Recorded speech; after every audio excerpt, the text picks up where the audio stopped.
So hi everyone, this is Emily. I'm here with Christian. Today we're going to be doing week 3, step 7 of the serverless curriculum. And this step is all about actually setting up Cosmos DB, working with it. We're going to be able to add a document. We're going to be able to work with NoSQL, the NoSQL structure of Cosmos DB. So Christian, do you want to talk a little bit about what the NoSQL database means and what the structure is like in comparison to a SQL database? Sure, like to. Yeah, first of all, it's quite misleading. So NoSQL is just the absolutely wrong term. So when you think about databases, you have basically SQL databases that you probably know that have schemas. So they are relational databases. They are consisting of tables with columns, and they have a very well-defined setup and structure.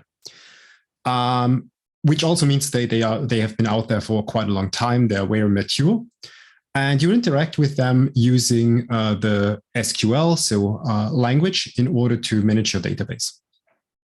Now that's one way how to store and persist data. As I said, it's very mature, and it has a very high focus on being consistent. So when you work with SQL databases, you can rely on the consistency of the data, and you can rely on the structure of the data. With NoSQL databases, or with schemaless databases, which would, from my perspective, be the better term, or non-relational databases, what you have is a very easy to use and scalable database that has no schema. So it has a bigger focus on, let's say, resilience and availability than relational databases have. But the price that you pay is that you do not have that consistency, at least not all the time. And this is achieved by, as I said, having no schema. So you just store data there, which could be JSON documents, which we will see in a second, key value pairs, even graphs could go in there. So it's a completely different world of how to store data. With the price that you pay, that the data is not always consistent, or you cannot rely on the consistency at all the time, especially, which we will also see later when we go to Cosmos DB as a typical NoSQL database, when you distribute data globally. What's the upside of those databases is, or the pro? They absolutely shine at high performance scenarios. So if you have a very decent requirements on performance, so you have to have a very low response time, then they are really the way to go. As I said, you have to be aware that within your code, you might have to deal with partially inconsistent data. So one node might be consistent with the other one, but that's something that you kind of get for having a super high performance database. And so that's kind of the difference. A lot of modern applications, especially web applications, rely on NoSQL databases, but usually not only. So if you look at real-life applications, they are usually a mixture between relational and non-relational databases, depending on the different requirements that you have for your data. Wonderful. Thank you so much for that explanation. And that being said, we're going to go into Azure, and we're going to actually create a Cosmos DB account. So what you're going to do, you're just going to click Create a Resource. You can just search for Cosmos DB. Click on the first one, and you can just click Create. Now we're going to click Core SQL. This is the recommended version, which we're going to use. You can click the resource group that you've created for all the previous projects that you've made in this curriculum.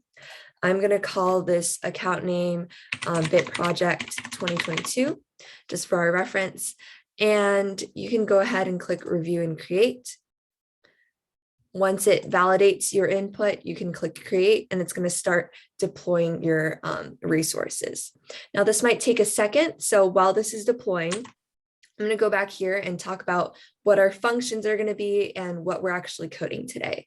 So after our Cosmos DB finishes deploying, we are going to add in these application keys, which is basically just environment variables, into our Azure function.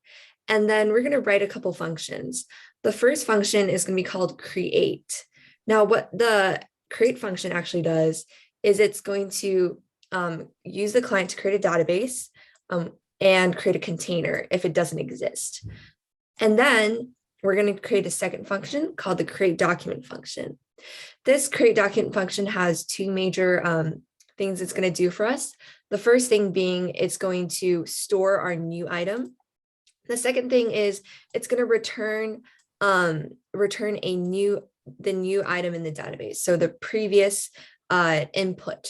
So for example, if I sent a secret and then someone else sent a secret after me, the next person would receive my secret. All right, let's go ahead and check on that. It's still deploying. This does take a while. And then our last function is going to be the main function. It's going to retrieve the user's input, the message, which we've already coded right here. It's going to store in a JSON object, which is going to be a document in the NoSQL database. And then we are going to send back the previous user's message back to the user. And I was just checking on the deployment, it's still not done. I guess we can go ahead and start looking over here. The first thing you're going to want to do is actually install Npm packages. And this is pretty consistent across all application development. You got to install whatever packages you need first.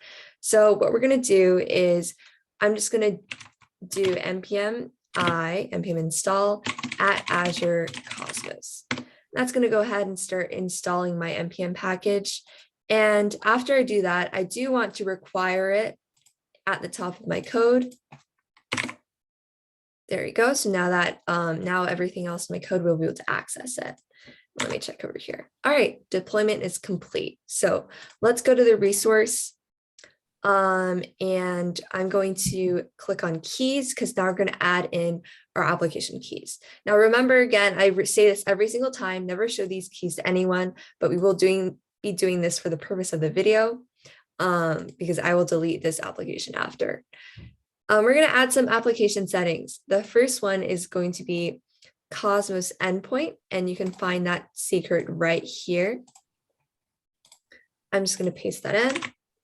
And the next one we're going to create is going to be called Cosmos key. And you can just use the primary key for this purpose. After I put those in, you're going to want to click save, or else it's not going to save anything and you'll be confused on why your application doesn't work. That's a common mistake I make. That's a common mistake everybody makes. Yes. All right. Now that I've added my keys in, we're actually ready to code.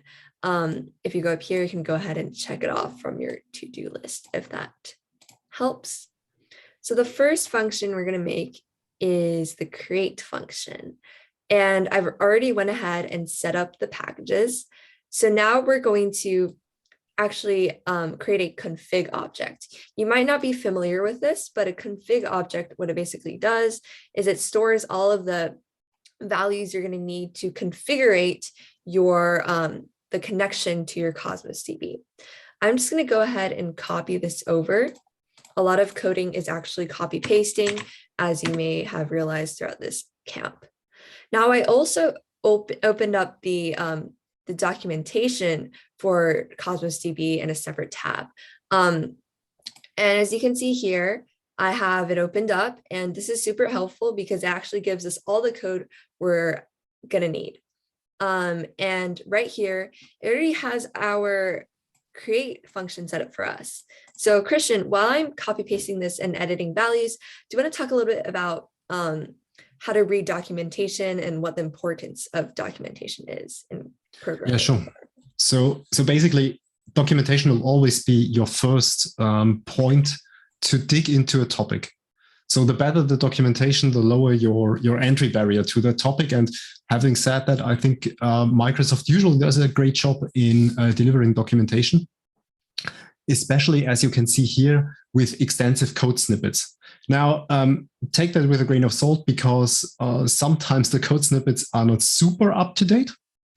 But most of the time they're really super helpful because now you can read the documentation, think about what is being done here, take a look at the code and then compare what is happening.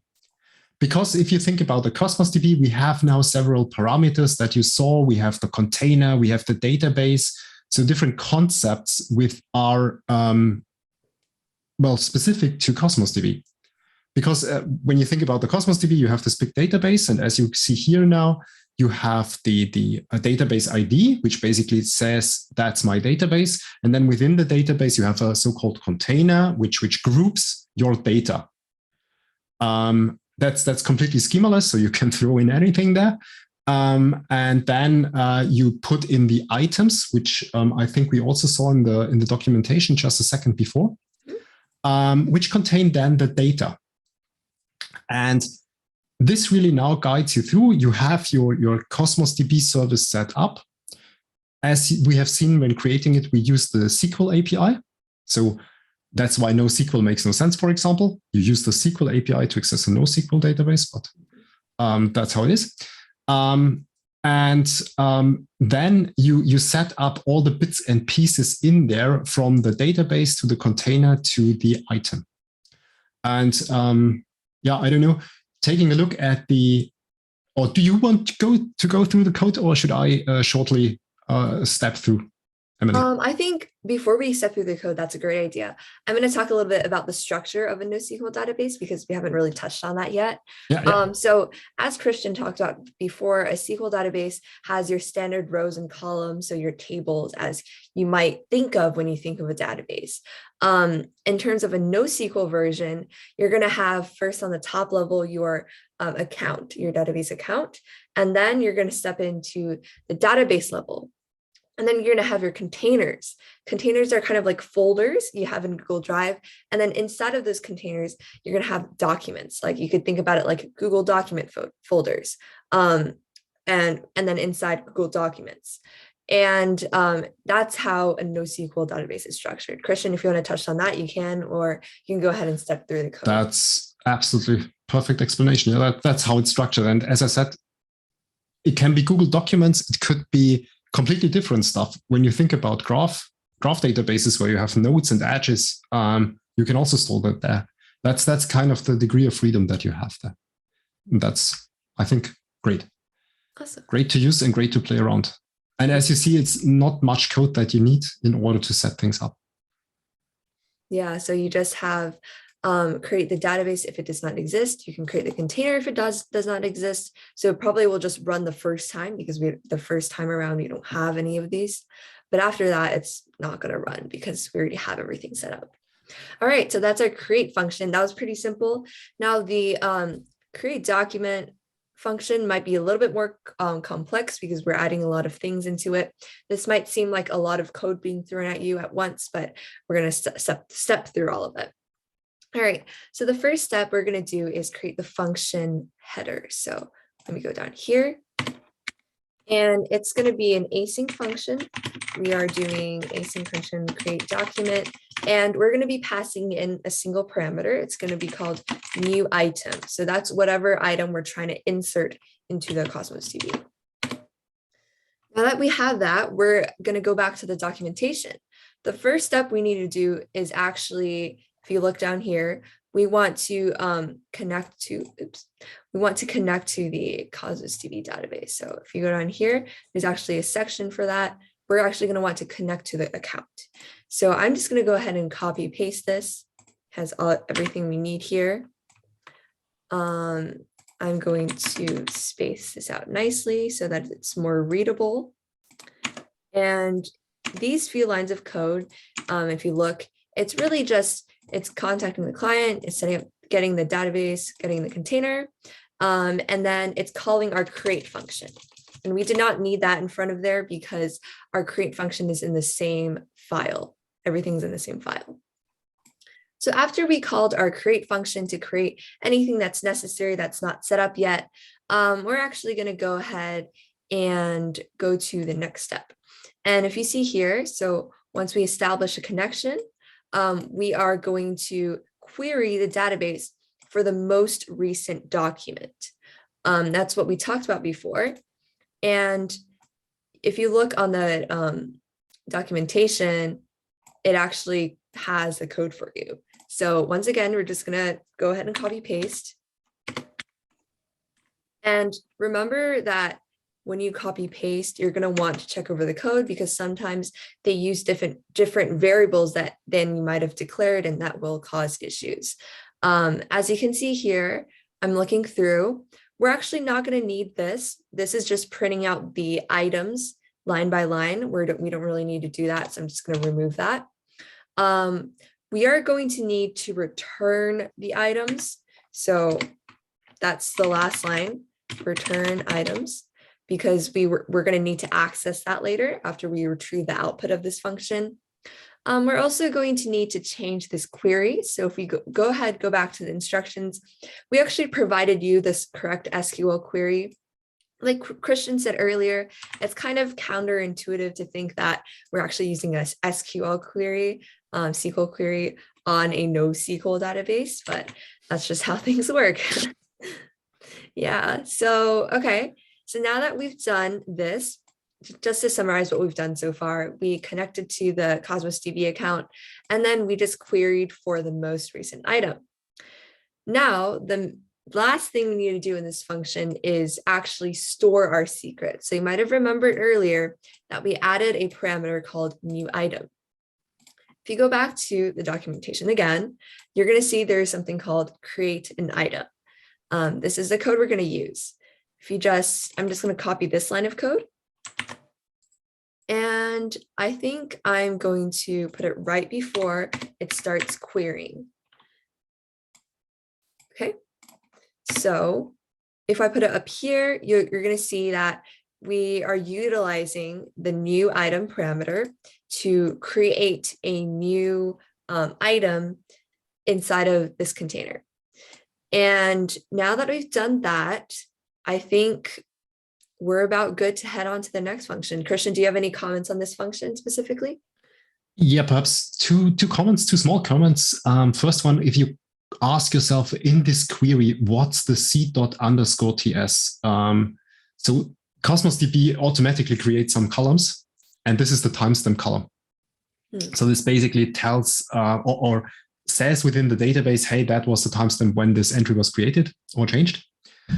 Not quite sure if that's always updated, but that's something that you do not have to explicitly demand from the database. That's something that will be created automatically for you. So that's why you can use that, and that's why we do this ordering, which gives you the newest entry. Correct. And the second point, I think what you also might stumble across is the way how the items are fetched. So you have this query, and then you have a fetch all. So when I first read that, I would have said, what does the fetch all do? I mean, I do the query, then I can get the items, right? Mm-hmm. That's not how the API works. So the query, basically what it does, it hands you back an object. And within this object contained, you have the items. And this object is a so-called iterator. So you have two options. You can now fetch one object after the other and work with it, something like a loop. Or you say, like here, fetch all. You tell the object, hey, give me everything in one batch, and I will do the necessary later on. So that's something that is a bit special from my perspective. That's nothing that you would expect from my perspective when first reading the code, but that's one specific of the API that we use here for Cosmos DB. Great. Yeah, those are great points to make. I really like how you talked about how we can utilize the columns that are automatically created for us, like for example, the timestamp. Awesome. Okay, the last function, the last bit of code we're going to add is actually in the main function, the module.exports function. And let's go ahead and see what we have to do. So previously, we returned the query object.body, which is basically the user's message back to the user. We did a kind of echo thing. This time we want to save it in a JSON object with a key of message. And then we're going to pass it into the create document function and then retrieve the output that we want to return to the user. That might be a lot of things to think about, but let's walk through it bit by bit. So this kind of gives you an outline of what we're doing. This is getting the request body, the first line. Second line is setting up the message. So let's actually do that. We are setting up the message and we're going to set it equal to query object.body. And I'm going to make a comment here. This is the user's input, right? That's the user's input. And then we are going to create a document. And this is actually what's going to be stored in our Cosmos DB database. We're going to make it a key of message. And then we're going to set it equal to our message. So what I did here, message, that's the user's input. So now that we have a document and it's in JSON form, right? So now it's an object, we can submit it to the create document function. So let items. And what we're going to do here, we're going to use the keyword await because the create document function is a async function. And I'm just going to input document. All right, so I think that's about what we need to do. The last step is actually just going to be changing the output. Instead of outputting the body, we are going to need to output something else. And we have a format for you down here. If you click here, click copy for response message. And basically what this is doing is it's formatting a text output for the user. So it's going to say, thanks, stored your secret, message is whatever the user's input was. Someone confessed that, and then we're just getting the output from the create document function, which is going to be the most recently stored version. All right, I think the last thing we're going to need to do is change this to response message. Okay, let's take one last look at our code because there's always a chance that we miss something, bugs. Let's see if we can catch them beforehand. All right, let's start from the beginning. So walking through, we have referenced our secrets. We have called our database and container what we want. We have the create function, which was directly copy pasted from the documentation. Now the create document is the function where we might have made a mistake. So let's go over that. We've connected to the Cosmos DB database. Now we are calling the create function. And oops. All right, let's go back up. I see one thing that might cause a logic error. One thing that I did is I put the create a document right before querying for a document. So Christian, what error could that have made? Yeah, I mean, now you create first the new document and then you say, hey, database, give me the newest one, right? Which will basically be the one that you just entered. Exactly. So what you do is you echo again when you think about the main function. So it would make sense to put that at the end. Correct. In order to have the effect that you want to have. Mm-hmm. Yeah, so the code would have still run, but it wouldn't have done what we wanted it to. So that's the tricky part of a logic error. But yeah, I think everything else looks good to me. So I think we're ready to go ahead and test it. So let's deploy the function. All right, and it seems like I do have to sign into Azure. Let me pause the recording for a second. All right, so we're back now and it's done deploying. So I think we're about ready to go ahead and try testing it out with my iMessaging app. And what I'm going to do, the first time we text it, it's not going to respond with anything. And the reason is because there's nothing in the Cosmos DB yet, and therefore there's nothing to return to us. So I'm going to say test one. And it shouldn't return anything.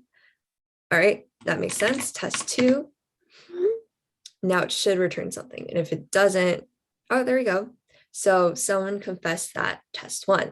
And if you see here, that's exactly what we said before. Now, if we go in a consecutive order for testing, if we say test three, it should say test 2. And that's how we know our application works. And yeah, so that's about it for this video. I'm not going to show me committing all the code because that's unnecessary and you guys already know how to do that. But in the next video, we're going to talk about retrieving random secrets instead of just returning the one from before. And that'll make our application a bit more interesting. So thank you guys so much for tuning in, and we'll see you in the next video.